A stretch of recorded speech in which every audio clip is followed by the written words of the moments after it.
Three, two, one. Hey, good morning. This is Brad. I'm with my wife, Tiffany. Thank you so much for listening to the Hustle and Flow podcast. Been having a great morning and excited about today's topic. Today's topic is going to be a passionless marriage. I didn't say a passion full, I said a passionless. And we're going to talk about that this morning. Good morning, Tiffany. Good morning. What's happening in your world? I'm on day 9,000 of the 30-day 5K a day challenge, and I've mixed something in my water that's supposed to give you energy because I have none. This 5K a day challenge was your idea. It's something we're doing together. It's not, we're always trying to do things. We try to do things with each other, whether it's something that we would have maybe chosen or not. And this is not something I would have chosen to do together. I had something more in mind of like let's play golf, let's play pickleball, let's learn to crochet together. 5K a day was not it, but here we are. No, I'm actually on day 20 and of 30, and I'm ready to be done. Yeah. Well, and not only did we do a 5K a day, I upped the challenge on the 15th for 16 through 30 to include the extra mile. Yeah. And Matthew 5:41 talks about if somebody compels you to go 1 mile, go with him 2. And so I challenged our group not only to do a 5K a day, but to add the extra mile, and during the extra mile to pray for your enemies and pray for those who are wayward. And I'm going to be honest with you, like I told you this morning, I said, this challenge is going to be easy because I run a lot, but I run like Sunday, Wednesday, and Friday. I don't run every day. And I thought to myself, it's just 3 miles. It's going to be easy. It's going to be good. And my body said, hey, buddy, we don't feel good and we're really mad at you. And then I got a 9-mile run Saturday. So like trying to think about doing that, it's going to be insane. But I'm going to be honest with you though. The extra mile I have enjoyed way more than the 3.1. Right. But it has caused me to pray for people that I didn't realize that I didn't like. Because the God's bringing their name to my mind. I'm like, okay, I'm going to pray for you. I'm going to pray for you. And I thought, well, I didn't even realize I didn't like you.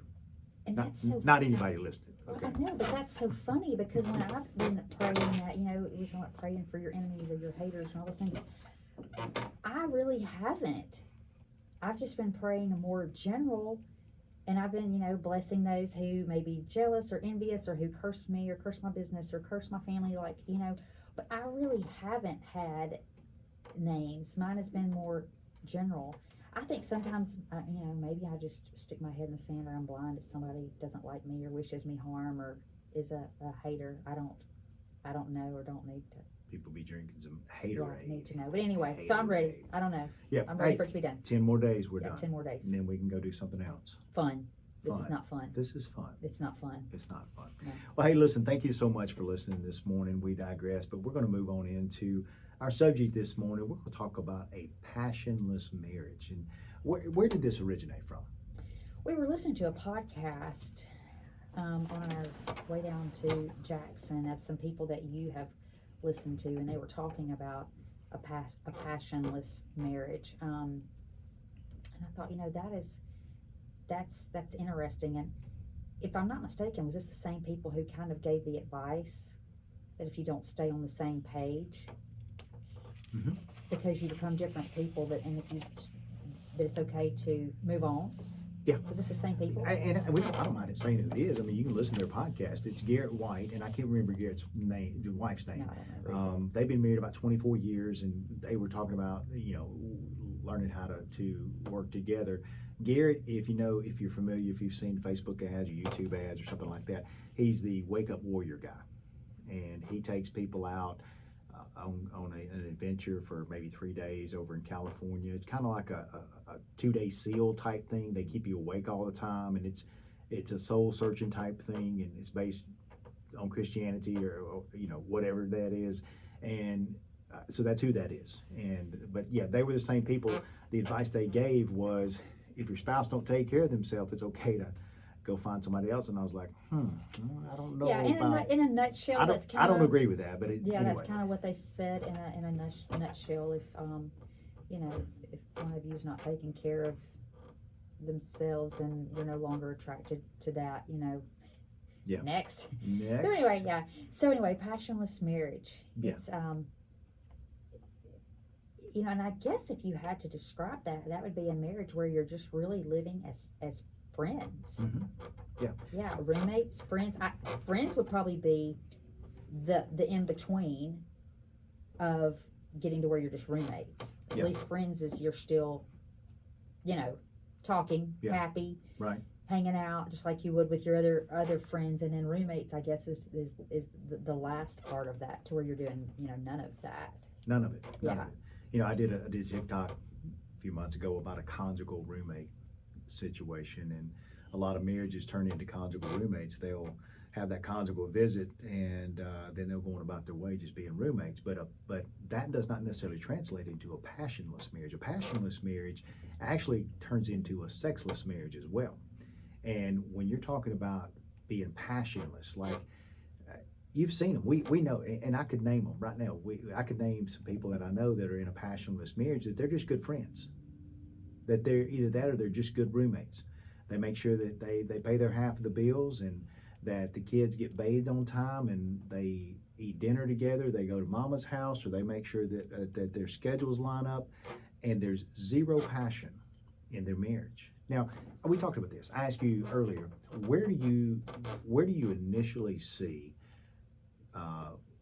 what's a telltale sign of where you begin to see where passion wanes in a marriage? What was it? I would say one of them is like the body language of, my body language says I'm closed off. Like, don't go grab for my hand. Don't rub on my shoulder.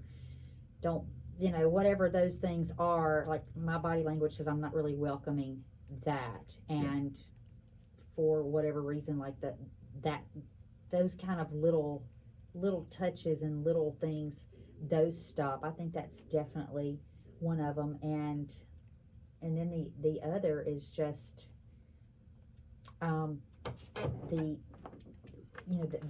there's no empathy anymore. What was it? You start listening with ears of, or thoughts of, well, it sucks to be you. Mhm. That's, Sucks to be you. Yeah. Yeah. I think you're right. It's just care and concern in little touches. When you see people, when the affection is lost, and you begin to see people not touch anymore. Now, look, I understand. You and I've talked about this, I think even on the podcast, is that there's an ick factor to me holding your hand sometime. And it's not because you don't love me. It's just because of how maybe you were raised as not touchy-feely, but you still will allow me to touch you. That sounds terrible.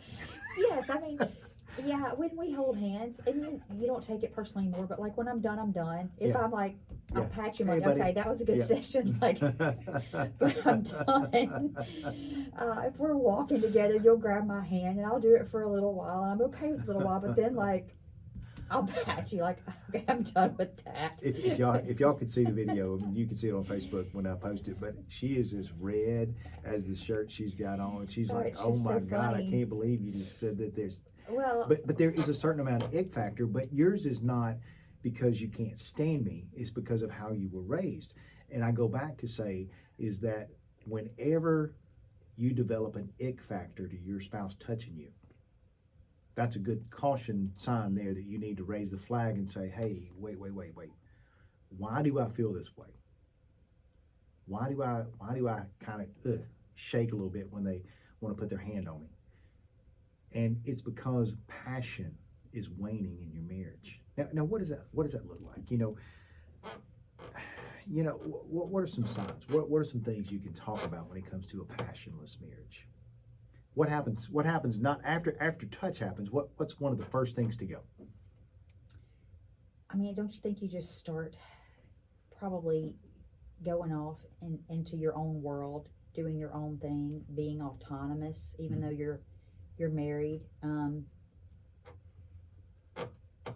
separating out your days, your plans, right, all those things. Like, instead of me and you going to Mom and Them's this weekend, I'm going to Mom and Them's. I think it can even get deeper, maybe just because of a lack of trying or involving each other in your lives. Even planning vacations separately. Mhm. You don't want to go to the beach with us? Well, it's okay. You don't have to. I don't care. I don't really care if you go or not. Right. We'll be fine. Probably have a better time without you. Yeah, You know, just that's those kind of things. I think those are certainly things that come to mind of, you know, not having passion anymore. Is you just start being autonomous Mhm. and separating yourselves from each other. What is that? But passion, and that's the word that we're talking about, is a passionless marriage. And you know, there are people who are listening who are going to say, well, you know, I'm not real passionate. The heck you're not. I can tell you right now, come fall football season, if Ole Miss makes the playoffs, and I'm an Ole Miss, I'm a graduate of the University of Mississippi. If Ole Miss makes the playoffs, I'm passionate. If Jackson Dart throws a touchdown to Trey Harris, boom, I'm up jumping around. I'm passionate.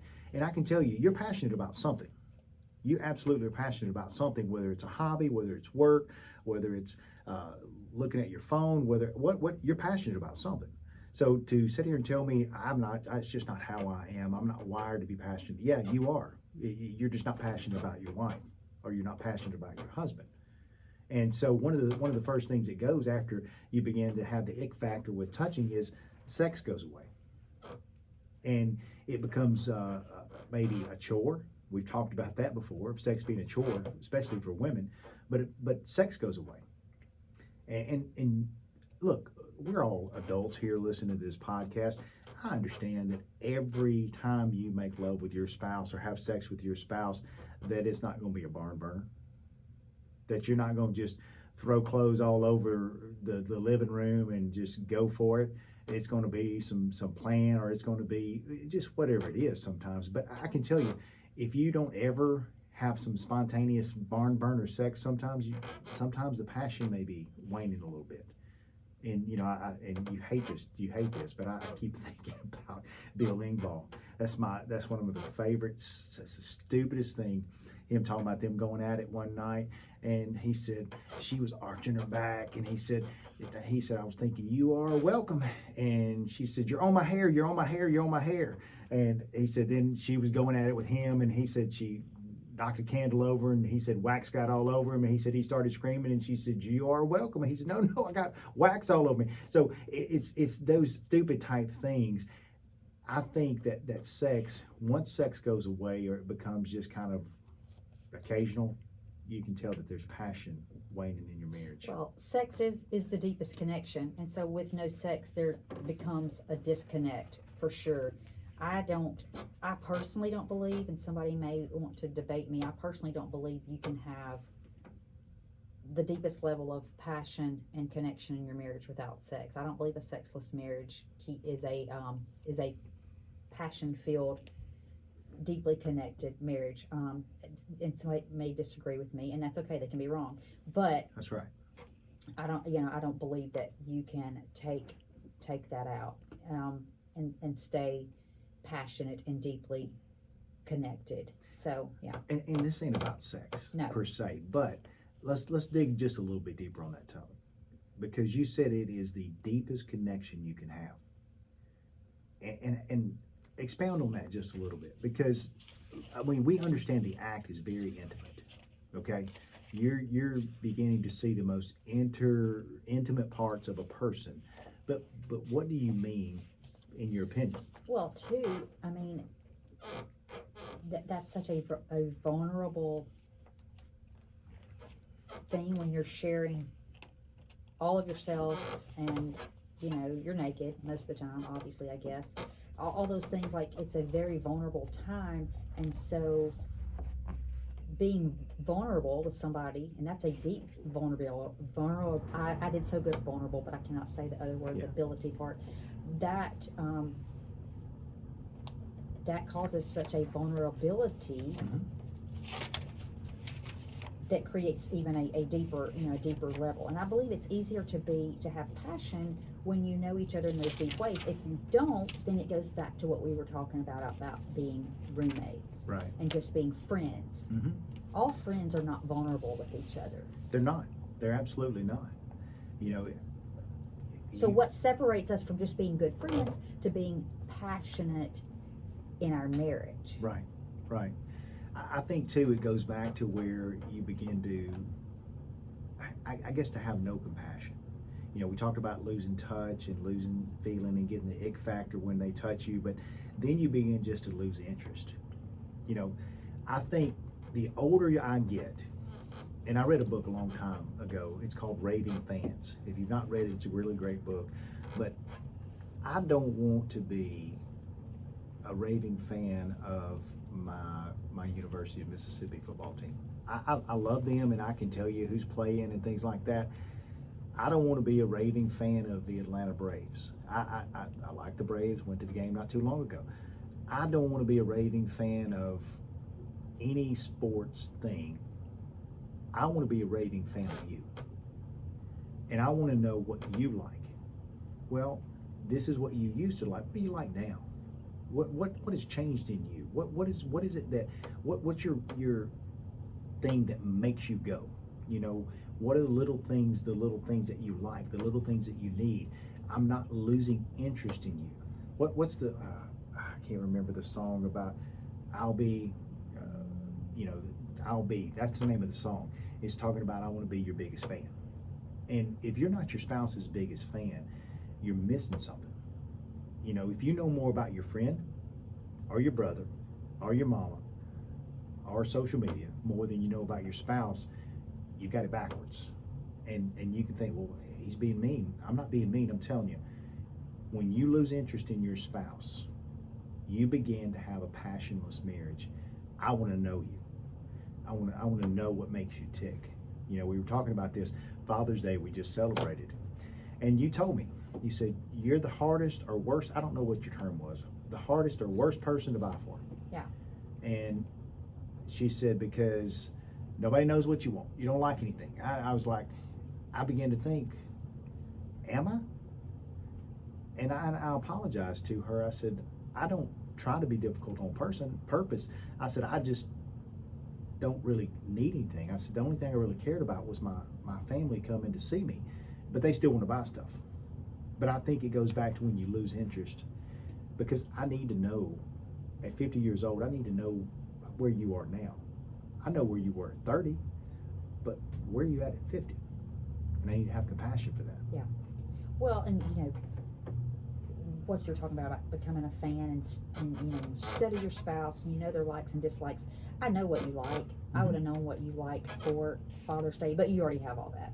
Yeah. So Yep. you already have those stupid 5-toed socks that you love so much. We get you that every holiday. You know, you already have so many workout hats. You love hats. Well, you don't have any room for any more. Speaking of, look at my hat. Yeah, I see your Yep. Sprout Insurance hat. So we don't have any more room for any of that. So it's but just becoming a fan of each other. You know, that goes. One of the things I was thinking about is gestures. Sometimes when we lose passion, we don't have any more gestures for each other. No little surprises, no happies, none of those things to just say that, because those things keep passion alive. Mm-hmm. You know, you're a big doer of things for me. And stop saying the ick factor then with me, because I don't have an ick factor. You hold my hand, it's just not my love language. But my love language is gifts, and so you get me little things sometimes. Right. I went out of town when you sent me away to the cabin, and yeah, that's a joke.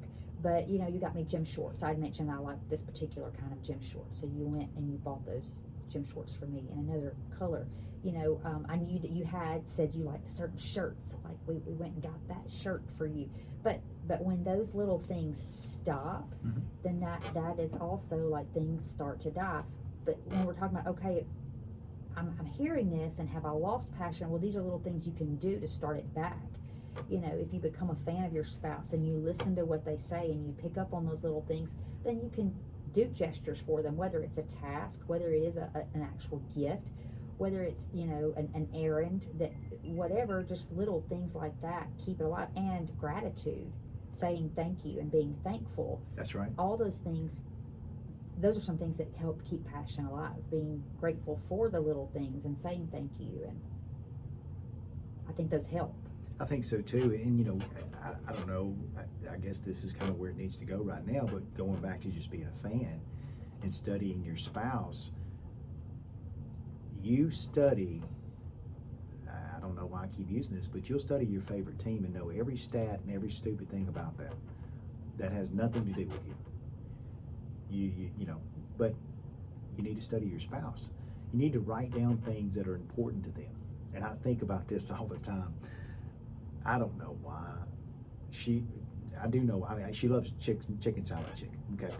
But I don't know why I have a mental block on what it is that she wants me to order there. I get there and it's like a deer in headlights. I cannot remember what she likes. I can't remember what she orders. And so, you know what I've got? I've got a note in my phone that every time I go to Chicken Salad Chick to get her something, I can read.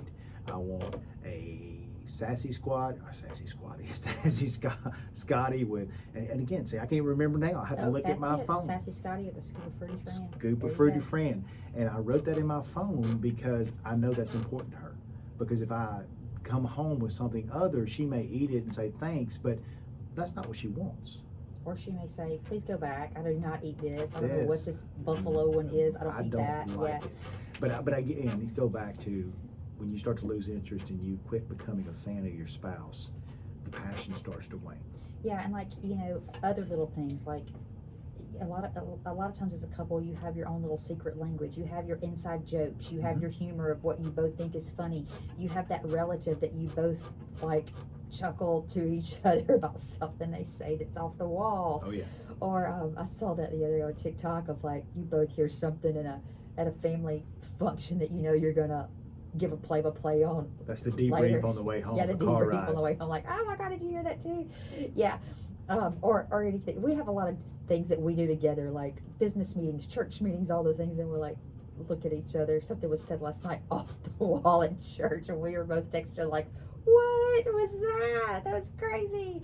I think my text to you was, what the heck? Yeah. That was my text to you when it was said. I said, what the heck? And our pastor didn't say it. Somebody else said it. The crazy aunt said it, yeah. But, and you know, you don't have laughs anymore. You don't have the inside jokes. You don't have humor anymore. Those things lead to passionless. And so, don't you think? I mean, that's one thing we love to do is laugh together. I obviously have way bigger sense of humor than you do. That's true. Yeah, that's true, because either that or it's just lame, because she'll show me stuff and I'm like, that's just not funny. I'm not like you're lame. That's not But other things like just not caring, no effort anymore in your appearance or your hygiene. Right. And I heard that, this is no joke. Somebody, where was I? It was past couple of days. Somebody said that their husband hadn't had a haircut in 6 months. In what? And he's not trying to grow his hair out to look like Fabio. I just think that he just hadn't been to the barber in 6 months. Can you imagine what kind of wolf I would look like if I didn't go to the barber in 6 months? No, you would accidentally get gum stuck in your hair. I'd be like, I'd look like Teen Wolf. That's what I'd look like. I would look bushy and wild and crazy. 6 months. But going back to being a fan, you know, you're a fan when you're dating. You do those things to become a fan of each other. So with appearance and hygiene, you don't stop those things. No, but I think that people get involved in just, I think sometimes you let life get in the way. Yeah. And that's where the passion begins to wane, because you go back to, well, I'll catch up with you. You know, we'll go out next week, or we'll get together next week, and you get involved with, you're distracted. Maybe you get involved with the kids. I think kids are probably, when you're raising kids, that is a huge issue that causes marriage to take a back burner and to really make the passion grow cold, because your kids have something every single night, every day. They're texting you if they're teenagers all day long. You know, you're always trying to get from A to B to C to D. With kids, you go through the whole alphabet of where you're trying to get to nowadays. But I think that is a huge deterrent of passion, because all your focus is on the kids. It does. Yeah. And I'm going to say this. If you put your kids before your spouse, you're wrong. And I'll just let that land in the podcast world and just resonate. If you put your kids before your spouse, you're wrong. You get caught up in sometimes living through your kids. I've seen it time and time again, even travel ball, things like that. You get caught up in little Johnny can't hit the baseball, but because you got $5,000 to travel, he's on a travel team. And you focus on every weekend, we're going to be Friday, Saturday, Sunday playing ball, that you're at the ball field, your husband's doing his thing, the wife's doing their thing, and you are losing passion in your marriage because you're focusing everything on that kid who may or may not be able to make it. And that's the thing. It doesn't matter if it's ballet, it doesn't matter if it's dance, if it's piano, if it's all kind of, listen, I'm not against kids doing things, and I'm all for it. I believe kids need to be involved as much as they can, but at the expense of your marriage is wrong. And I believe that, because guess what's going to happen? They're going to move out. If little Johnny don't go pro, little Johnny's going to have to work somewhere, and he's going to have to move out of the house, and it's going to be you and your husband and the passionless marriage that you've created because you've focused on your kids, or vice versa. The dad does it as well, and he loses focus of his wife. And I can tell you, it's wrong. Yeah, and work, one person could be all involved in kids and the other person all involved in overworking. Absolutely. All the time. Too tired and too frustrated or too consumed with work to put time into being, a fan, Mm-hmm. and to creating moments that will lead to a passion-filled marriage instead of a passionless marriage. That's common as well. Anything that you're putting hobbies, Mm-hmm. It's easy in our world that we're in because we see, because we do CrossFit and run, we see two different things that where you can, if you wanted to, you could spend all your time in fitness all the time, but people do it with hunting, with fishing, with all those other things too. Like I know families where's the husband every weekend? He's hunting, gone for the weekend. Yep. Hunting. Yep. I guess there's some women that are gone for the weekend hunting. I don't know. It could happen. Or or fishing, just all those things. And there's nothing wrong with doing any of those Absolutely things in not. of themselves, as long as it doesn't take away from you becoming autonomous and living your own life and doing what you want to do, and forgetting, hey, I'm still married. What is my spouse? Like, is this interfering with my spouse and what? So that we can keep us alive and the Right. passion between us alive. And that's important. And independent hobbies. And I'll say this, you're welcome to disagree with me. If I'm lying, call me out. I don't think I am. But you're not as enthused with running as I am. No, not at all. You run, but you're not as enthused. I'm not enthused with it at all. Well, you're actually. not as enthused with even competitions No. or races or those type things. And so I just signed up for the Spartan Ultra in Dallas in October. But before I did, unless I'm remembering it wrong, because sometimes I paint pretty pictures in my mind, I asked you, I said, hey, what do you think about me doing this? Because you know that when I commit to this, that it's going to be 3 months of grueling training, that I'm going to have to get up early. I'm going to have to spend a lot of time making sure that my body's ready to put in 8 to 10 hours of work on the course. And we talked about that. I didn't just sign up and say, hey, just want you to know, I'm going to have to get up at 4 o'clock on Wednesday and I'll be gone for 4 hours on the road running. We talked about that. And so independent hobbies, though, if you don't talk about those things, can really, really be a problem.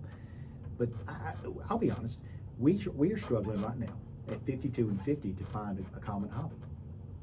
Yeah. We're not perfect. So we're struggling to find a common hobby, because you don't love running. I love running. Pickleball's okay, but we've not made time for it. So, we're at a place to where we're working, but the key here is that we're working to find a common hobby. And that's what I was thinking when you said that. Like, we know that we want to find things to keep us alive. We want to find things that we can do together, that we both enjoy, because I don't love Spartan races like you do, or running, or those things. And so that while we may do that together, that's not something we're going to enjoy together. I would love every Wednesday to tear out and hit every dirt sheet within a 300-mile radius, but that's not something you love. We're not going to I'm do telling that. you, when you said that, it just stoked my fire. Yeah. Oh my God. If you're a Dirty Bird fan, hey, I'll find something there once in a while, but it takes me about 10 minutes to walk the store, and I'm like, okay, there's nothing here, let's go. But I get it, but that's right. That for me, that's like you training for a Spartan race. That's about what it feels like to me. Yeah. But we want to make sure that we stay in love and that we're doing fun things together, that we're laughing together, we're talking together, we're eating together, that we're not going off and doing separate meals. I'm not eating at 5 o'clock and you're not eating at 7:30 in front of the TV or while you're gaming. Like we're eating together. We're doing things to make sure that we stay much married, in love, happy, and connected. Absolutely. And we're not saying that you can't ever not eat together. Things happen, life happens, but we're talking about on a consistent basis. If you're finding ways, I think this is it. If you're finding ways to create distance between you and your spouse, whether it's hobbies or games or food or whatever it is, vacation, you're headed for a passionless marriage. You're headed down that road, and it's not too late. You can turn this thing back, but it's hard to turn that ship back once it's headed in that direction.